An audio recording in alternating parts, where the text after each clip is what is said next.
BJP के general secretary Kailash Vijayvargiya ने मांग की है कि इलेक्शन कमीशन को कल के हादसे का वीडियो आम करना चाहिए। मुझे लगता है कि चुनाव आयोग को चाहिए कि उनके द्वारा उम्मीदवार के पीछे चल रहे वीडियो में ऐसा क्या आया है उसको सार्वजनिक करना चाहिए। जनता को पता लग जाएगा कि उसमें कौन है।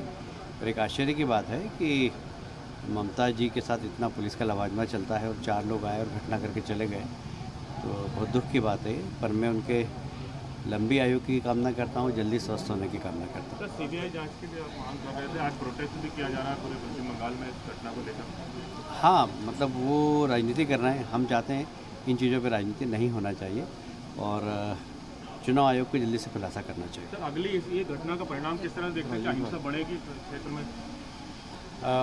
हिंसा तो वहाँ चलती रहती है, पर हमें उम्मीद है कि चुनाव आयोग सेंट्रल फोर्स भेजकर इस प्रकार की अनहोनी नहीं रोकेगा, ऐसा हमें विश्वास है।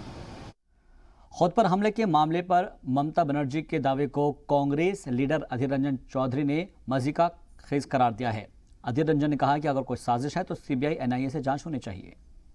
अगर कॉन्स्पिरेसी है तो सीबीआई को बुलाओ, कॉन्स्पिरेसी है एनआईए को बुलाओ, कॉन्स्पिरेसी है सीआईडी को बुलाओ, कॉन्स्पिरेसी है स्पेशल इन्वेस्टिगेशन टीम बनाओ। क्यों नहीं करते? सिर्फ कॉन्स्पिरेसी कॉन्स्पिरेसी कॉन्स्पिरेसी बहाना बना के आम लोगों को भावना को तुम खींचना चाहती हो। नहीं, एक पुलिस मंत्री, उस समय पुलिस कहाँ थे, सीसीटीवी कहाँ गई थी, ये सारा निकालो ना।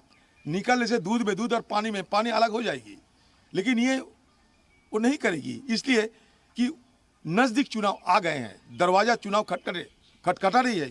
वो जहाँ खड़ी हुई है वो चुनाव कई दिनों के अंदर वहाँ चुनाव होगी, तो इसलिए चुनाव होने के पहले उनको ये लगी कि स्थिति नाजुक है, तो नाजुक स्थिति होने के चलते उन्होंने एक बहाना बनाना जरूरी समझी और ये बहाना बना के ये आक्रमण हुआ, कॉन्स्पिरेसी हुआ, ये हुआ, मारने का कोशिश हुआ, वगैरह वगैरह बहाना बना के आम लोगों को भावना को अपने पक्ष लाना चाहते हैं। बस यही मुद्दा है।